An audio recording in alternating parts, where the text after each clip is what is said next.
I'm Amber Wilson, 35, and I never thought my own family would endanger my daughter.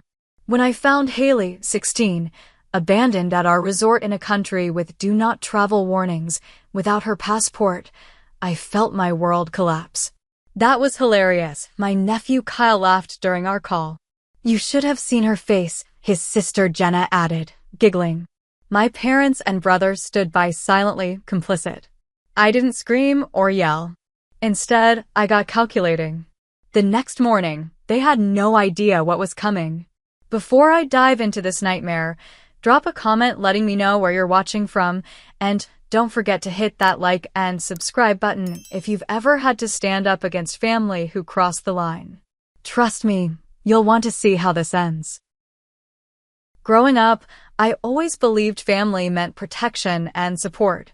That belief shattered 5 years ago when my husband, Daniel, announced he was leaving us for his 23-year-old assistant. The divorce was messy, leaving me to raise our daughter Haley, who was only 11 at the time, on my own. I rebuilt our lives piece by piece, landed a promotion at the marketing firm where I worked, bought a modest house in a good school district, and made sure Haley had stability despite her father's sporadic involvement. My family's response to our situation set the tone for everything that followed.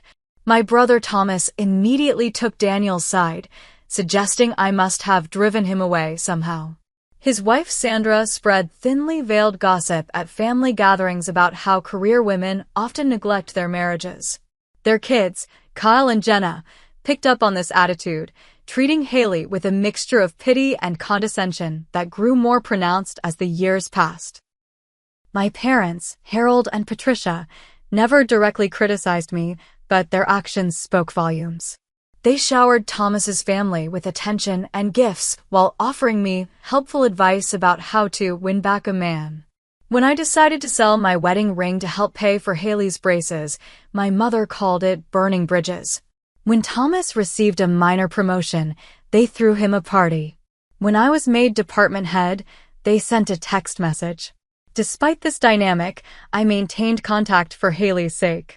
She deserved to know her extended family, and I refused to be the one who severed those bonds. I scheduled regular visits, sent birthday cards, and swallowed my pride at family gatherings.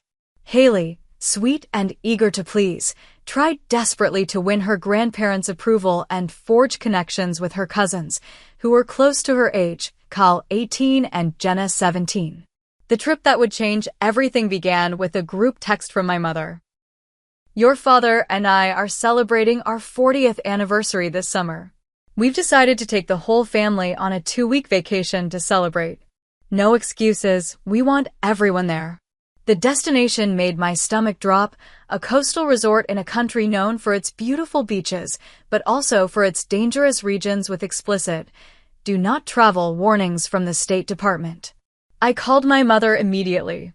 Mom, have you researched this place? Parts of that country are extremely dangerous. Don't be dramatic, Amber, she sighed. We're staying at a 5-star resort in the safe zone. Thomas and Sandra already put down deposits for their family. I have work commitments, and Haley has her summer photography program. So your career is more important than your father's anniversary? And Haley can take pictures anywhere. This is family, Amber. Or would you rather Haley miss out on making memories with her grandparents while we're still healthy enough to travel? The guilt trip worked as intended. When I told Haley about the trip, her eyes lit up. A real vacation? With everyone? Please, Mom, I've never even been out of the country before. I couldn't bear to disappoint her, not when family experiences meant so much to her. I requested time off work, paid the cancellation fee for her photography program, and began researching safety precautions for the region. What I found wasn't reassuring.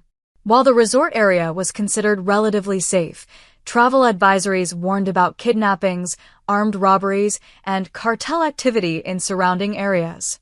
I compiled a safety folder with emergency contacts, maps of safe zones, and printed copies of all our documents. During our pre-trip family video call, I tried raising my concerns. I've been reading about safety issues, I began. Thomas cut me off with a laugh. Classic Amber, always looking for problems. We're not going to the dangerous areas. We're going to a luxury resort. Stop being such a helicopter parent. Thomas is right, my father added. You'll ruin Haley's experience if you fill her head with fear. Sandra smiled condescendingly. Our kids are almost adults and they're not worried. Haley will be fine following their lead. That comment sent alarm bells ringing, but I was already committed. The week before departure, I took extra precautions. I registered with the embassy's Smart Traveler program, purchased additional travel insurance, and had serious talks with Haley about safety protocols. Mom, you're being super intense about this, Haley complained as I quizzed her on emergency procedures. Humor me, please. Promise you'll keep your passport in the hotel safe, but always carry a photocopy. And don't go anywhere without telling me, even with your cousins. Kyle and Jenna will think I'm a baby if I have to ask permission for everything, she protested. Better safe than sorry, I insisted, not realizing how prophetic those words would become. The night before our departure, I noticed Haley texting excitedly with Jenna, the first real connection they'd shown. When I asked about it, Haley beamed. Jenna says this trip is going to change everything. She and Kyle are going to show me how to actually have fun for once. A chill ran down my spine, but I pushed it aside. Surely, my family wouldn't deliberately put Haley in danger. I was about to discover how wrong I was. Our arrival at the resort seemed to validate my parents' choice. Pristine beaches stretched along turquoise waters, palm trees swayed in the gentle breeze, and the resort itself was a marvel of luxury with multiple pools, restaurants, and attentive staff who greeted us with cool towels and fruit-infused water. See, Amber? You worried for nothing, my mother said, accepting a welcome cocktail. This place is perfectly safe. From the resort's manicured grounds, you'd never know that just 20 miles inland, the State Department had issued its strongest warning against travel. I kept this thought to myself as we checked into our rooms, my parents in a deluxe suite, Thomas and his family in a 2-bedroom villa, while Haley and I shared a standard room with ocean views. Haley's excitement was palpable as she unpacked her new swimsuit and beach clothes. Can we explore now? Kyle said there's an awesome infinity pool with a swim-up bar. Let's get settled first and remember what we discussed about safety. She rolled her eyes. Mom, we're inside a gated resort with security everywhere. Nothing bad is going to happen here. The first red flag appeared that afternoon at the main pool. I was applying sunscreen when I overheard Kyle telling Haley, the drinking age here is basically whatever you look like. The bartenders don't care. Haley isn't drinking, I interjected firmly. Kyle smirked. And Amber's in full control freak mode, I see. Sandra, lounging nearby, laughed. Kids will be kids, Amber. A little vacation freedom never hurt anyone. She's 16, I reminded her. When I was 16, I was sneaking out to concerts, Sandra replied. Lighten up. Thomas nodded in agreement. You're going to make Haley the odd one out if you keep her on such a tight leash. I noticed Haley's face fall, the familiar look of someone desperate to belong. Later that evening, I found her trying on Jenna's more revealing clothes. Jenna says my swimsuit looks like something a 12-year-old would wear, she explained, tugging at a bikini 2 sizes too small. Your swimsuit is perfect for you, I said. You don't need to dress like Jenna to have fun. Kyle and Jenna know how to enjoy life, she countered. They say I'm too sheltered, and that's why I don't have many friends back home. The comment stung because it contained a kernel of truth. Between work and managing our household alone, I hadn't been able to facilitate as many social opportunities for Haley as I would have liked. Seeing her cousin's cruel assessment of her social life made me feel like I'd failed her somehow. Our second day featured a guided tour of the resort's private ecological reserve. The guide emphasized staying on marked paths due to local wildlife, a rule Kyle and Jenna immediately flouted by venturing toward a restricted area. Kids, please stay with the group, the guide called out. We're just taking photos, Kyle shouted back, pulling Haley along with them. I started to follow when my father caught my arm. Let her go, Amber. You can't protect her from everything. It's not about protection, Dad. It's about basic safety and respect for rules. Thomas and Sandra aren't chasing after their kids, he pointed out, as if this were the measuring stick of good parenting. When the three teenagers returned, Haley was wide-eyed with excitement. We saw a really cool cave entrance. Kyle says we should come back tonight and explore it. Absolutely not, I said firmly. That area is off limits for good reason. And Amber's afraid of everything, Kyle announced to the group. No wonder Haley doesn't know how to have adventures. Thomas laughed. My sister was born 40 years old, always worried about consequences. I bit my tongue, not wanting to create a scene, but pulled Haley aside later to explain the very real dangers of unauthorized exploration. She listened reluctantly, her eyes constantly drifting to where her cousins were planning their next activity without her. The pattern continued through the next few days. Kyle and Jenna would suggest increasingly risky activities, from wandering into staff-only areas to attempting to leave the resort premises to visit local shops without an adult. Each time I intervened, I was painted as overprotective while Thomas and Sandra were praised for giving their children independence. The building tension came to a head at dinner on our fourth night. My father raised his glass in a toast. Tomorrow's excursion to the coastal ruins will be the highlight of our trip. A full day of history and culture. My stomach tightened. Are these the ruins that require traveling through the yellow zone regions? I asked, referring to the State Department's color-coded warning system. Thomas groaned. Here we go again. It's a standard tourist route, my mother assured me. The tour company has perfect safety records. The brochure says it's a 90-minute drive each way through areas that aren't part of the resort safety zone, I pointed out. I've read reports of tourist vehicles being stopped in that region. We've already paid for everyone's tickets, my father said with finality. It would be a shame for Haley to miss it because you're nervous. I looked at Haley's pleading face and felt trapped. If we go, we need to take precautions. Everyone should have copies of their passports, emergency contacts, and we should stay together at all times. Kyle snickered. And Amber probably wants us all wearing matching t-shirts and holding hands. I think it's sensible, I replied evenly. Especially for the kids to have proper identification with them at all times. Sandra waved dismissively. The tour guide will handle all that. The kids don't need to carry important documents that could get lost. I stood my ground. Haley will have her passport copy and emergency information. That's non-negotiable. After dinner, I spent an hour preparing our documents and reviewing the excursion details. The tour would depart at 8 a.m. with breakfast provided en route. We would visit ancient coastal ruins, have lunch at a tourist restaurant, and return by early evening. I packed a small bag with water bottles, snacks, sunscreen, and first aid supplies. Mom, nobody else is doing all this prep, Haley complained as I labeled her water bottle. Better safe than sorry, I repeated, not realizing this would be the last normal evening of our vacation. As we went to bed, Haley received a text that made her smile. When I asked about it, she simply said, Jenna says tomorrow is going to be epic. If only I had known what they were planning, I would have booked us on the first flight home that night.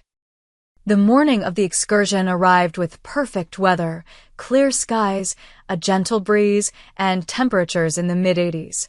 Haley was unusually animated at breakfast, giggling over texts with Jenna while I double-checked our day packs. Did you put your passport copy in your secure pocket like we discussed? I asked. Yes, Mom, she sighed, patting her shorts. Can I go meet Jenna at the lobby? Everyone's heading down already. We'll go together once I finish my coffee, I said, noting it was still only 7:30, with 30 minutes before the scheduled departure. My phone buzzed with an email notification from my biggest client back home. Urgent. Campaign approval needed immediately. I hesitated, then opened it. The client was threatening to pull the campaign I'd spent months developing unless I approved a minor revision immediately. I need to handle this quickly, I told Haley. Go down to the lobby and tell everyone I'll be there in 5 minutes. Do not leave without me. Okay, she agreed, already heading for the door. The quick email response spiraled into a 15-minute crisis management session as the client demanded a video call. By the time I wrapped it up, it was 7:50. I grabbed our bags and rushed to the lobby, already rehearsing my apology for delaying the group. But the lobby was empty of my family members. The tour desk attendant smiled at me. Are you looking for the Coastal Ruins tour? They left about 10 minutes ago. That's impossible, I said. My family wouldn't leave without me. My daughter is with them. The attendant checked her list. Wilson party, 8 passengers, departed at 7:40. They said everyone was accounted for. My heart began to race. My daughter and I are part of that group. We weren't accounted for. She looked confused. Sir Wilson assured me everyone was present. Sir Wilson, my father. I pulled out my phone to call Haley, but there was no answer. I tried my parents, Thomas, Sandra. All went straight to voicemail. The spotty cell service in the region made communication unreliable at best. Did they leave any message for Amber Wilson? I asked desperately. The attendant checked and handed me a note. Took off early. Didn't want to wait. See you there. Dad. They had deliberately left without us, or so I thought. It wasn't until I received a garbled text from Haley that true panic set in. Mom, where are you? They left me.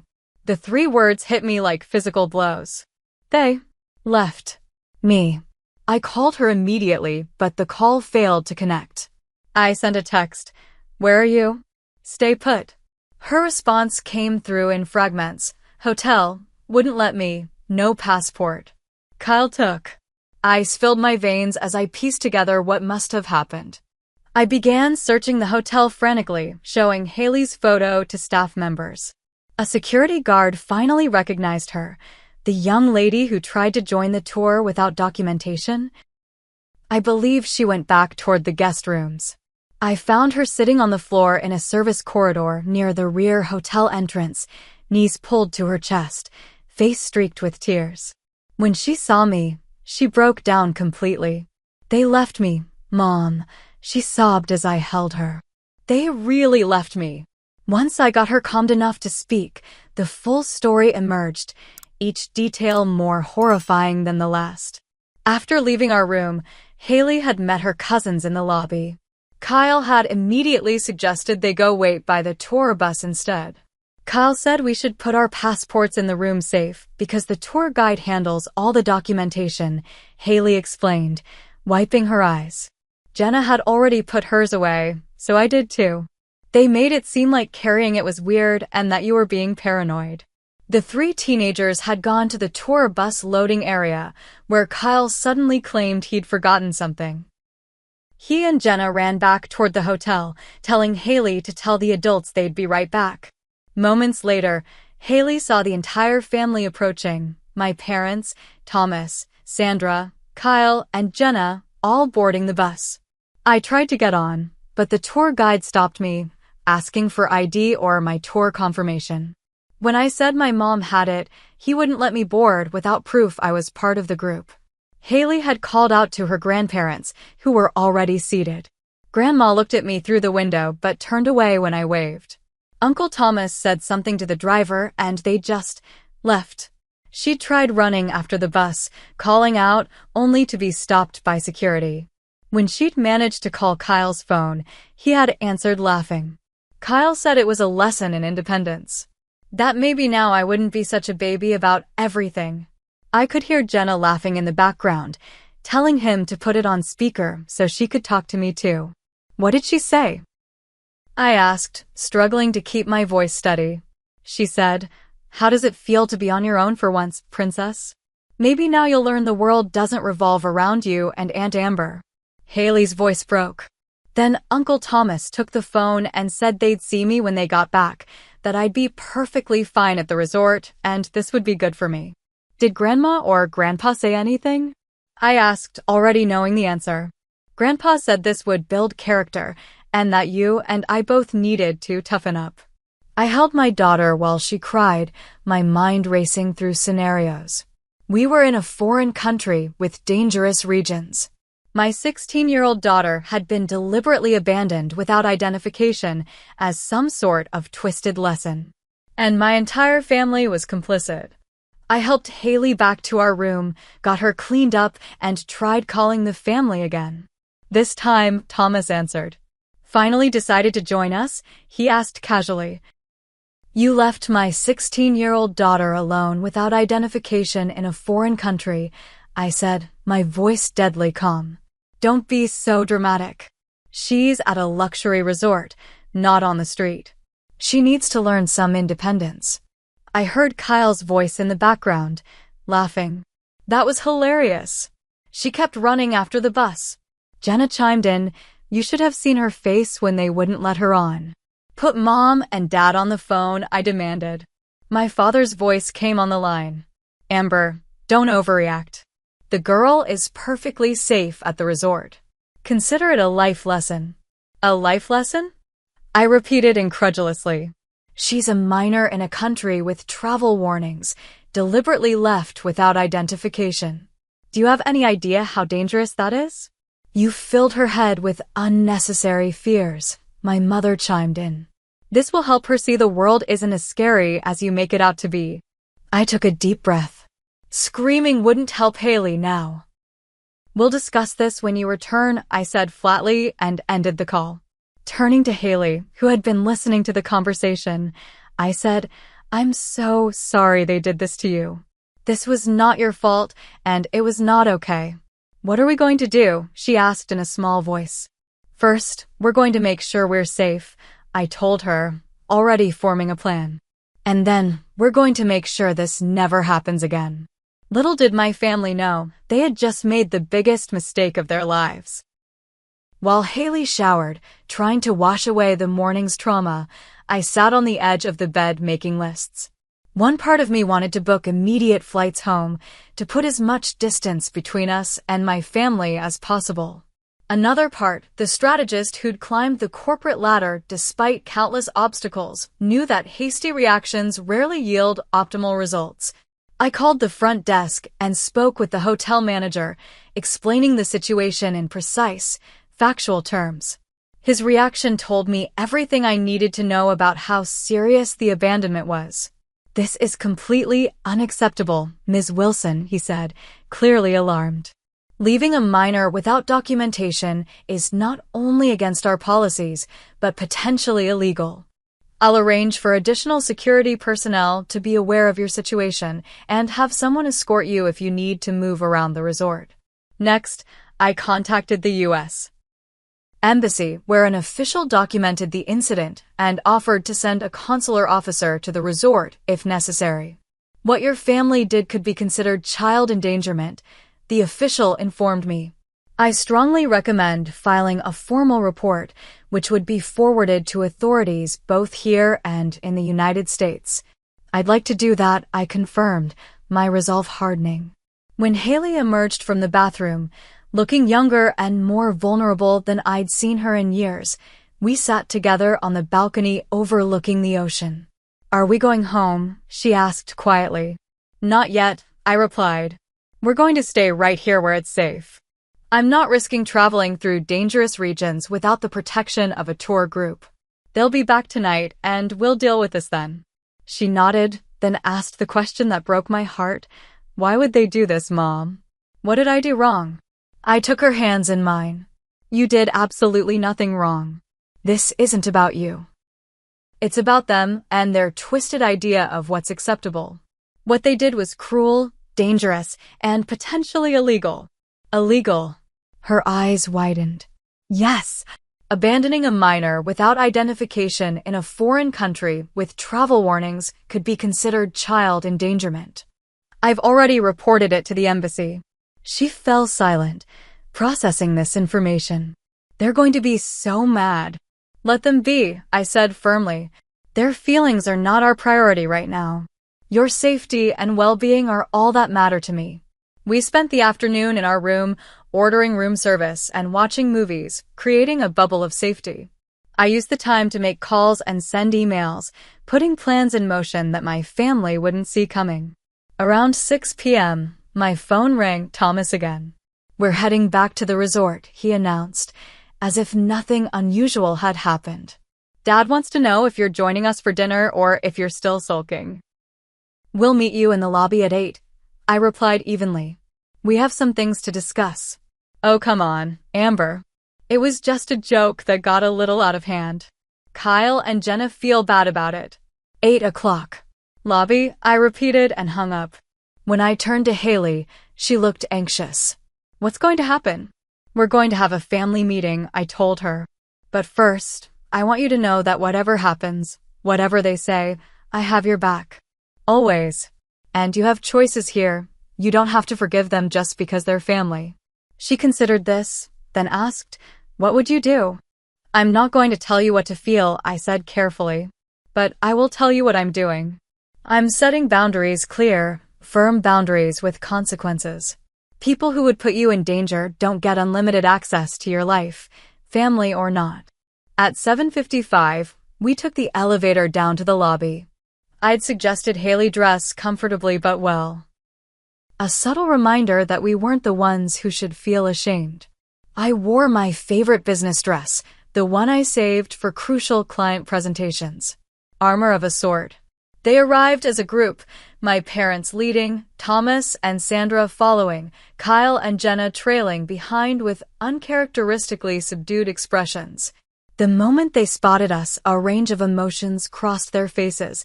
My father's defensive pride, my mother's forced smile, Thomas's impatience, Sandra's performative concern. Only Kyle and Jenna showed genuine discomfort, perhaps finally realizing the gravity of their prank. "There you are," my mother began, as if we were the ones who had been missing. "Your father's made reservations at the seafood restaurant." "We're not going to dinner," I stated calmly. "We're going to have a conversation right here, right now, about what happened today." "Amber, people are watching," my mother hissed, glancing around the lobby. "Yes, they are," I agreed. "The hotel staff are particularly attentive after learning that a minor guest was abandoned without identification. The embassy officials were quite concerned too." My father's face darkened. "You involved the embassy?" "For heaven's sake, Amber, talk about overreacting. A 16-year-old U.S. citizen was deliberately left without identification in a country with active travel warnings," I interrupted, my voice clinical and detached. "That's an objective description of what occurred today." Thomas stepped forward. "Look, things got carried away. The kids meant it as a harmless prank." "Endangering a minor is not a prank," I cut in. "It's a criminal offense." "Criminal?" Sandra scoffed. "She was at a 5-star resort, not on the streets." Without identification, unable to prove she was a legitimate guest, unable to receive medical care if needed, I countered. "All because Kyle and Jenna thought it would be funny, and the rest of you went along with it." Kyle finally spoke up, his voice lacking its usual cockiness. "We didn't think it through, okay? We're sorry." "Are you?" I asked, turning to him. "Or are you sorry there are consequences?" Jenna looked at Haley, who had remained silent throughout the exchange. "It was just supposed to be a joke. We didn't mean for it to be such a big deal." Haley lifted her chin slightly before responding. "It wasn't funny. It was scary and humiliating, and it showed me exactly what you think of me." My mother tried to salvage the situation. "We all make mistakes. Family forgives. Now let's put this behind us and enjoy our vacation." "That's not happening," I informed them. "Haley and I will be keeping to ourselves for the remainder of this trip. We'll see you back home, where we'll discuss the long-term implications of today's choices." "Long-term implications?" Thomas repeated incredulously. "You're talking like this is some kind of business negotiation." "In a way, it is," I replied. "You've shown me exactly how much my daughter's safety and well-being mean to you. I'm adjusting our relationship accordingly." "You're being ridiculous," my father declared. "Patricia, Thomas, let's go to dinner. Amber will calm down eventually." As they turned to leave, I called after them, "One more thing. I've changed our room. For security reasons, The hotel has agreed not to disclose our new location to anyone, including family members. Their stunned faces as the implications sank in gave me the first moment of satisfaction in this horrible day. We weren't just angry. We were cutting them off. Back in our new room, an upgraded suite the manager had provided at no extra charge, Haley finally relaxed. "You were amazing," she said. "I've never seen you stand up to them like that." "I should have done it years ago," I admitted. "But sometimes it takes seeing someone hurt the person you love most to find your voice." "What did you mean about long-term implications?" she asked. I sat beside her on the couch. "That's something we need to discuss. There are things I can do, legal, financial, and personal boundaries that can be set. But they'll affect you too, and I want your input." As I outlined my plans, I watched my daughter transform before my eyes, from a victim seeking approval to a young woman recognizing her own worth and the power of boundaries. By the time we went to bed, we had a strategy and, more importantly, a new understanding between us. My phone buzzed with texts throughout the night. From Mom, "You're overreacting."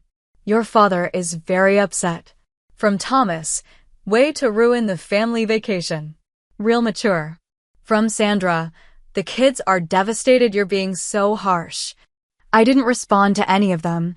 They'd discover soon enough that harsh didn't begin to describe what was coming. The next morning, I woke before Haley and slipped out to the balcony with my phone and notebook. I had calls to make while she slept, her lawyer, our financial advisor, and a therapist I'd found who specialized in family trauma. Each conversation solidified another piece of my plan. A soft knock at our door announced the arrival of room service, a breakfast I'd ordered the night before with all of Haley's favorites. As we ate on our private balcony overlooking the ocean, Haley seemed lighter somehow. "I kept waiting for the guilt to hit me," she confessed, "for standing up to them last night. It never came." "That's because you did nothing wrong," I assured her. "The guilt belongs entirely to them." At 10 a.m., my phone rang, my mother, right on schedule. I put her on speaker.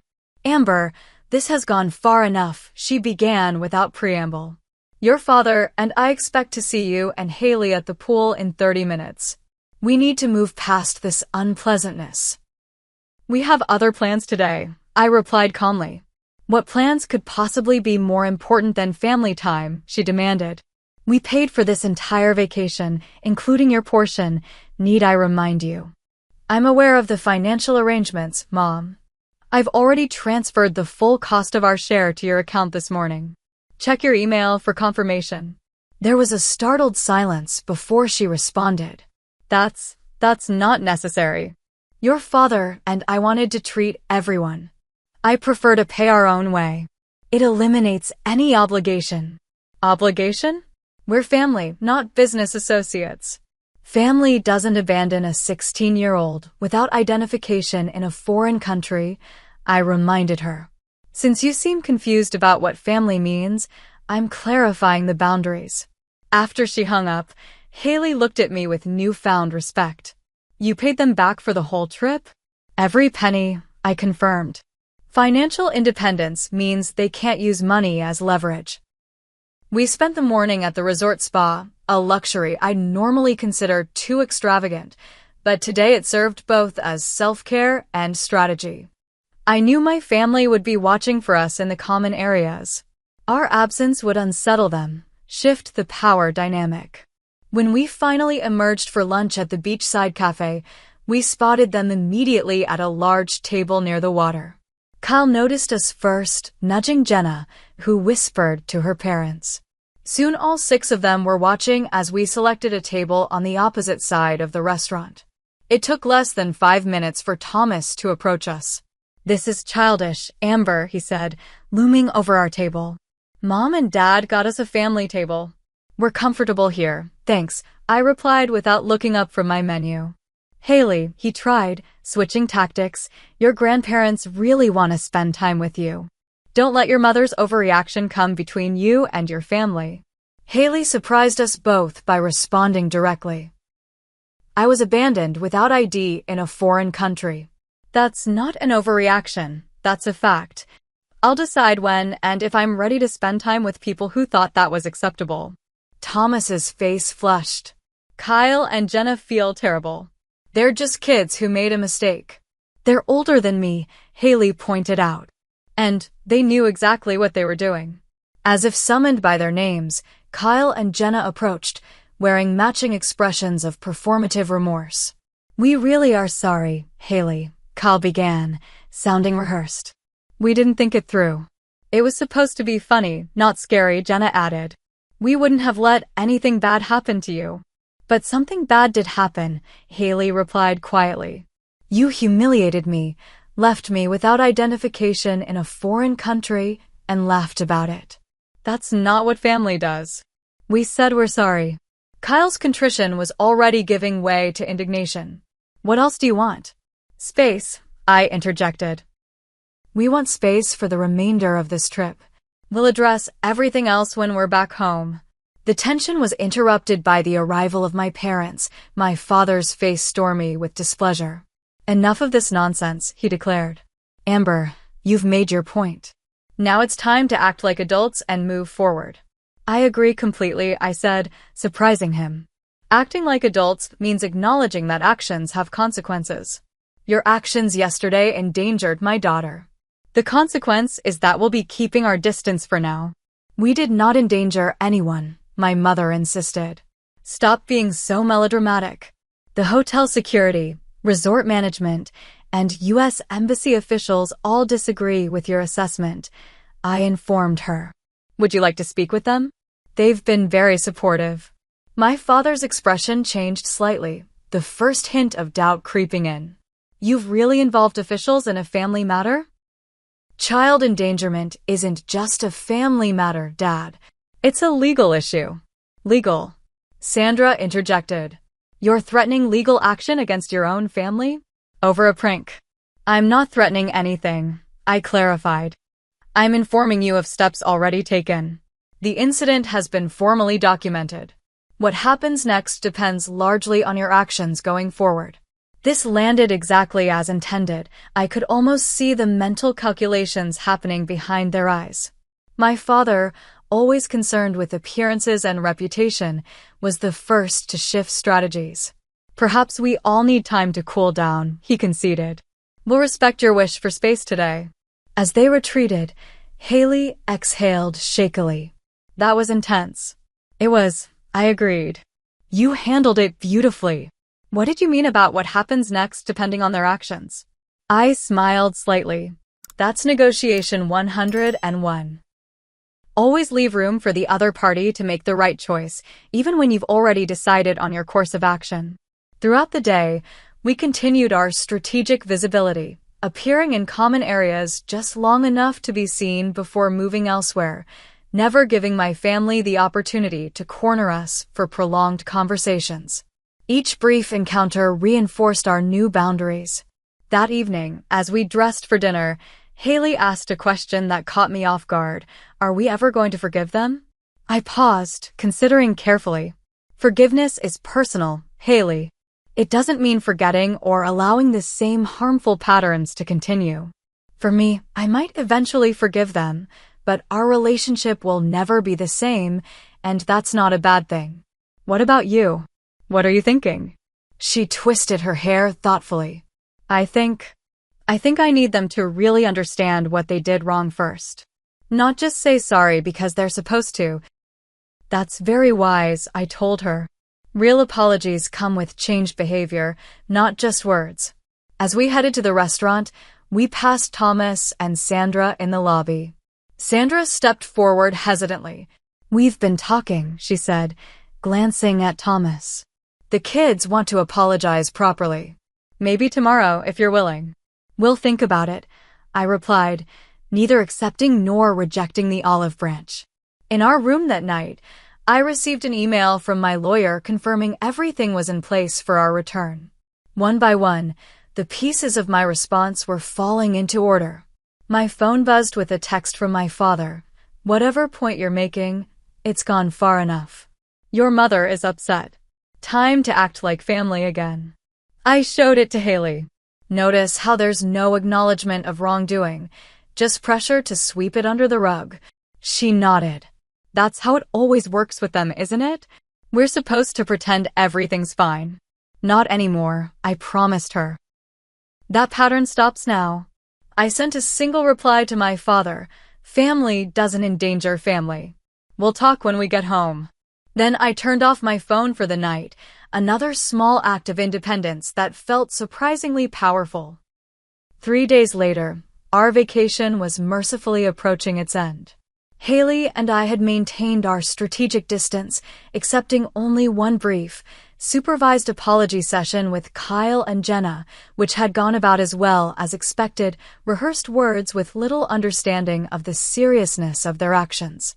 The night before our departure, I received a call from the front desk. Ms. Wilson, we've processed the changes to your travel arrangements as requested. Your upgraded tickets are ready for collection. Thank you, I replied, knowing my family would soon discover this latest development. Early the next morning, we met the rest of the family in the lobby for our airport transfer. My mother immediately noticed our separate luggage pile. Why aren't your bags with ours? She asked suspiciously. We've made some changes to our travel arrangements, I explained. We'll be on the same flight to the international hub, but Haley and I have been upgraded to first class. First class? Thomas repeated. That's a waste of money just to avoid sitting with us. It's my money to waste, I replied simply. My father frowned. This separation nonsense has gone on long enough, Amber. We're flying home as a family. We're flying home on the same plane, I corrected him. In different cabins. At the airport, the separation became even more pronounced. While my family joined the regular check-in queue, Haley and I were directed to the premium counter, where the agent greeted us warmly. Ms. Wilson, we have your first-class boarding passes ready. Would you like to access the lounge before boarding? Yes, please, I replied, aware of my family watching this exchange with growing frustration. Thomas broke away from the group to approach us. This is ridiculous. You're deliberately creating divisions in the family. No, Thomas.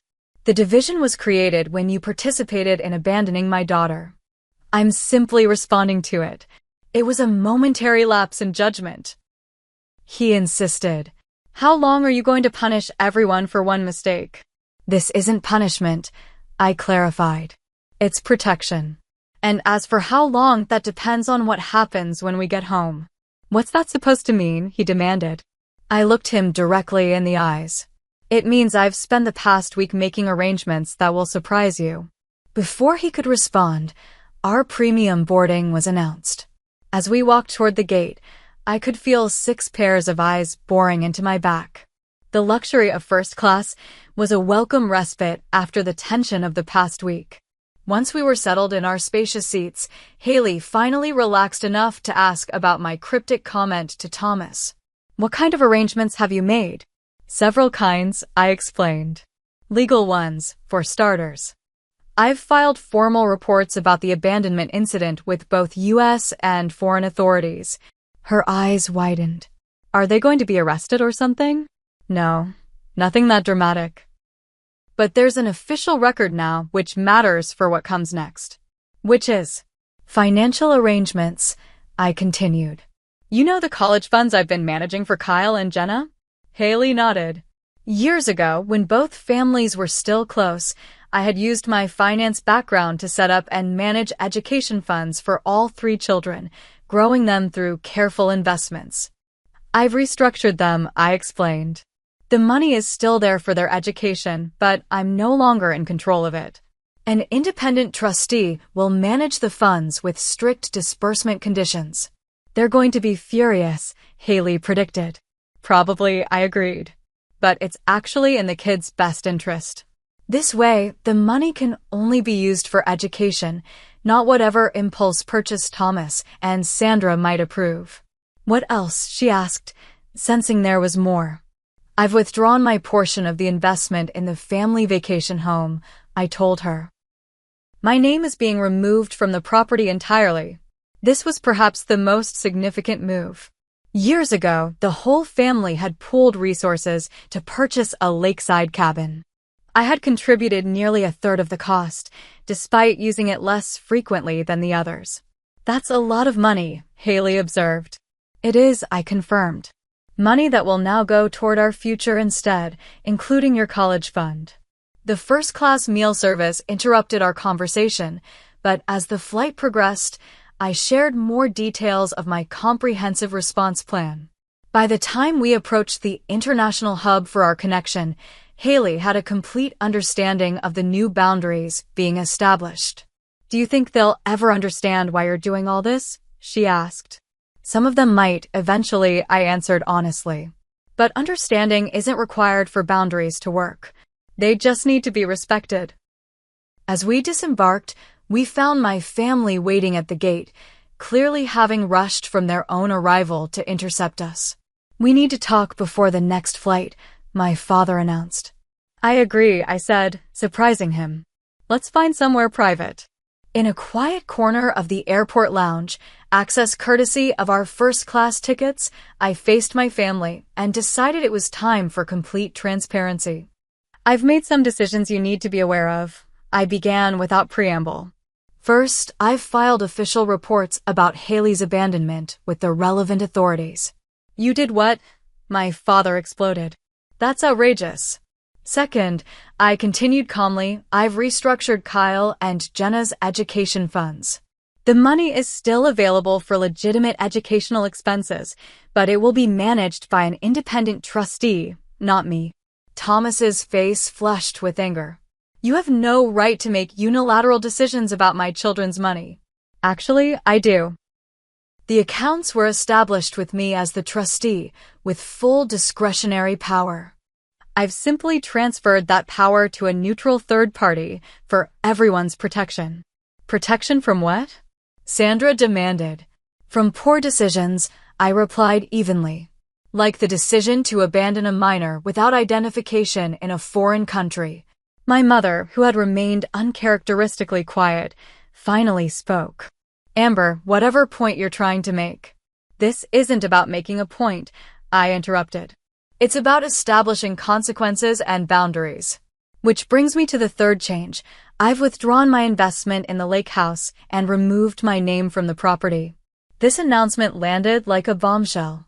The vacation home had been a symbol of family unity, our one shared asset. You can't just pull out, my father sputtered. We all agreed. Check the agreement, I suggested. There's a clause allowing any party to exit with proper notice. My lawyer has already sent the formal documentation. Lawyer, Thomas repeated incredulously. You've involved lawyers in family business? Yes, I confirmed. Because this stopped being just family business when you endangered my child. Kyle, who had been unusually subdued, suddenly addressed Haley directly. Are you really okay with your mom destroying the family over one stupid mistake? Haley met his gaze steadily. She's not destroying anything. She's showing me what it looks like when someone actually protects you instead of throwing you under the bus for a laugh. It was just a joke that went too far. Jenna insisted. Why can't you get over it? Because it revealed something important, Haley replied. It showed me exactly where I stand with all of you. And now I'm standing somewhere else, somewhere safer. Our connection flight was announced, cutting the confrontation short. As we walked toward our gate, my father called after me. This isn't over, Amber. I turned back briefly. You're right. It's just beginning. On the final flight home, in the quiet comfort of first class, Haley leaned against my shoulder. I'm proud of you, Mom, she whispered. I don't think I've ever seen you stand up to them like this. I should have done it long ago, I admitted. But sometimes the strongest boundaries come from protecting someone else, not just yourself.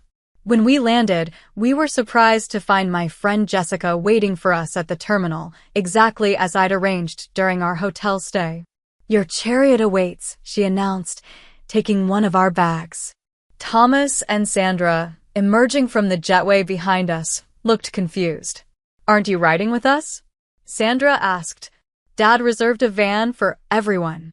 We have our own transportation, I informed them. We'll see you when we're ready.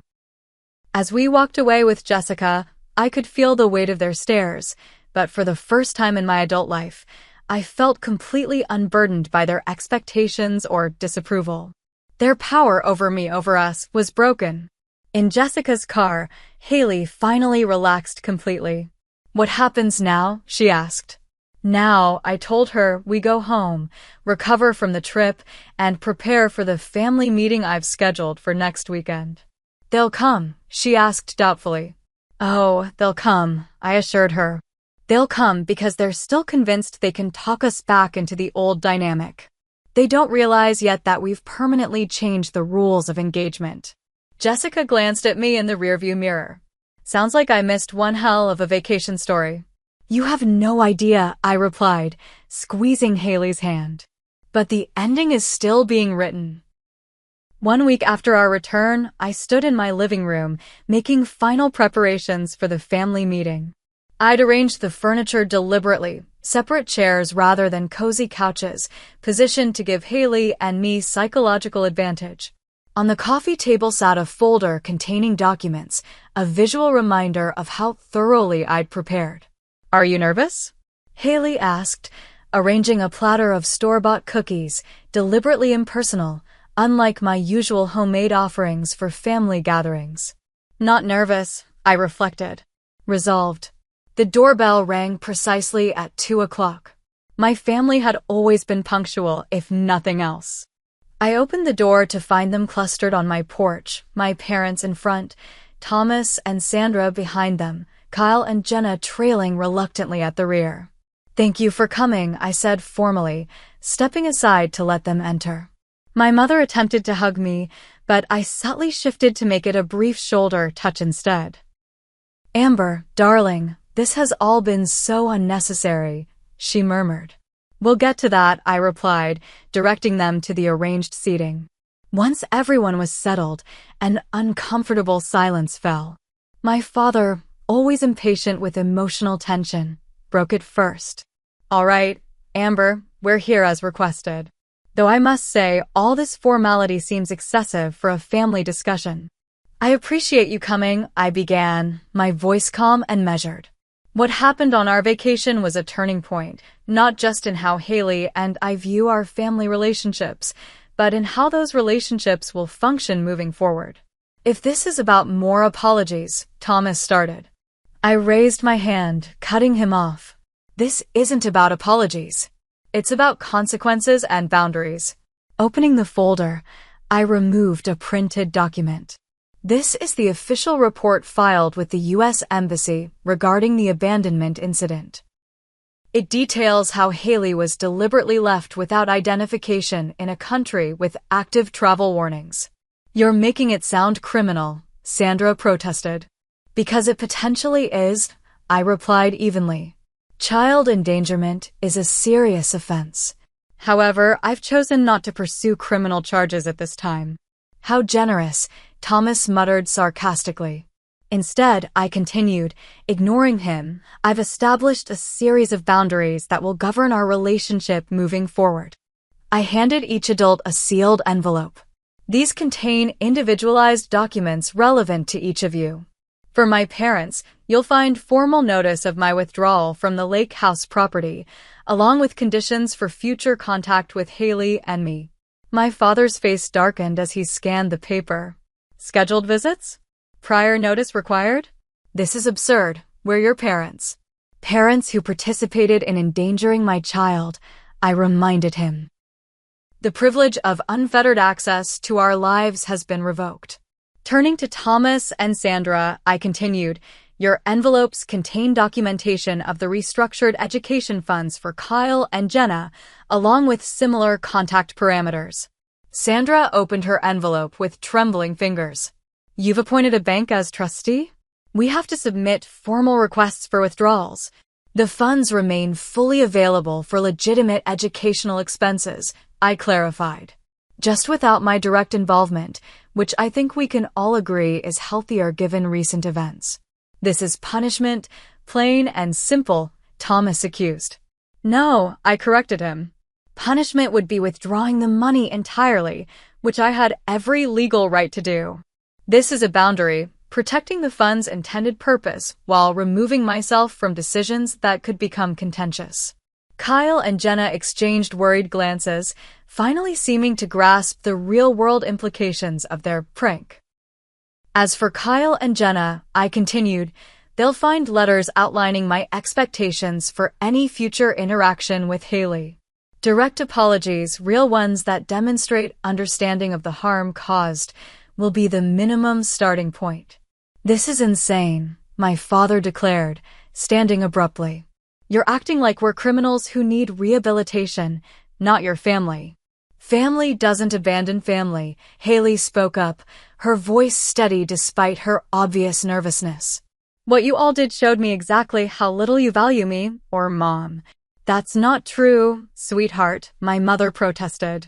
We love you both. This whole situation has been blown completely out of proportion. Minimizing what happened doesn't help your case, I pointed out. It only confirms that these boundaries are necessary. So what now? Thomas demanded.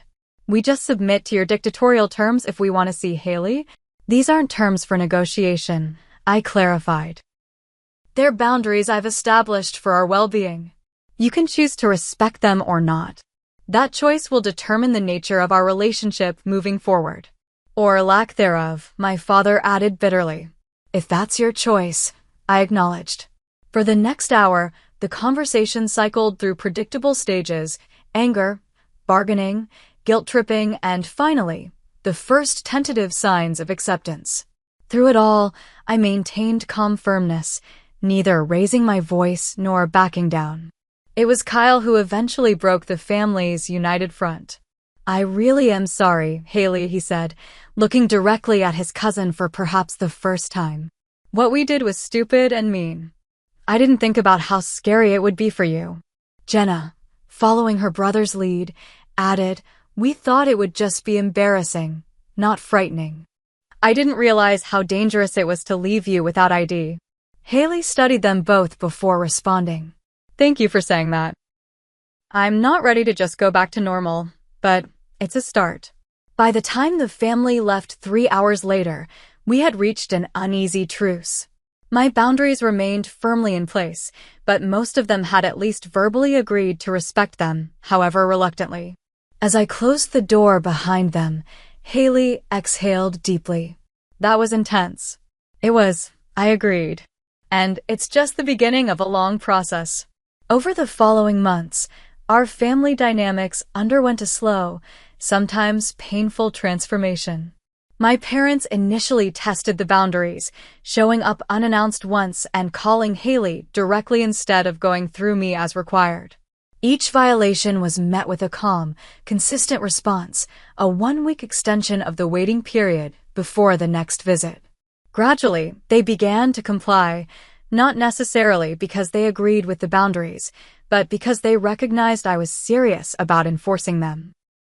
Thomas and Sandra took longer to adjust, fluctuating between resentful compliance and attempts to convince Haley I was being unreasonable. These attempts backfired spectacularly when Haley recorded one such conversation and played it for me, leading to another family meeting and tighter restrictions. Kyle and Jenna, surprisingly, adapted most quickly. Perhaps because they were young enough to still be learning about consequences, or perhaps because they truly felt remorse, they made genuine efforts to rebuild their relationship with Haley. They began with written apologies, followed by supervised visits that gradually grew more relaxed as trust slowly rebuilt. 3 months after the ill-fated vacation, we held our first family gathering under the new dynamic, a Sunday lunch at a neutral restaurant. The tension was palpable but manageable, the conversation careful but not entirely forced. After lunch, as we walked to our cars, my mother pulled me aside. I still think you overreacted, she said, but I'm beginning to understand why you felt you needed to take such drastic measures. Coming from her, this was monumental. Thank you for saying that, I replied sincerely. Will things ever go back to how they were? She asked. No, I told her honestly. But they might become something better, healthier for everyone, especially Haley. That evening, as Haley and I sat on our porch swing, she reflected on the changes of the past months. "I used to think family meant putting up with whatever they dish out," she said. "Now I understand it should be about mutual respect." "That's an important lesson," I agreed. "One I wish I'd learned and taught you sooner." "Better late than never," she smiled, leaning against my shoulder. The healing process was far from complete. Trust, once broken, rebuilds slowly. But watching my daughter grow in confidence and self-respect made every difficult conversation, every uncomfortable confrontation worthwhile. Our story isn't about a family destroyed by one terrible decision, but about a family forced to evolve beyond toxic patterns into something healthier. Not all family bonds survived the transformation intact, but those that did were stronger, built on respect rather than obligation or fear. If there's one thing I've learned through this journey, it's that protecting those we love sometimes means drawing hard lines, even against other people we love. True family doesn't endanger you for amusement or abandon you for convenience. True family lifts you up, respects your boundaries, and helps you become your best self. So I ask you, my viewers, have you ever had to establish difficult boundaries with family members? How did you handle it, and what was the outcome? Share your experiences in the comments below. And if this story resonated with you, please like, subscribe, and share it with someone who might need to hear that establishing boundaries isn't selfish, it's essential for healthy relationships. Thank you for joining us on this journey, and remember, sometimes the family we need isn't the one we're born into, but the one we create through love, respect, and healthy boundaries.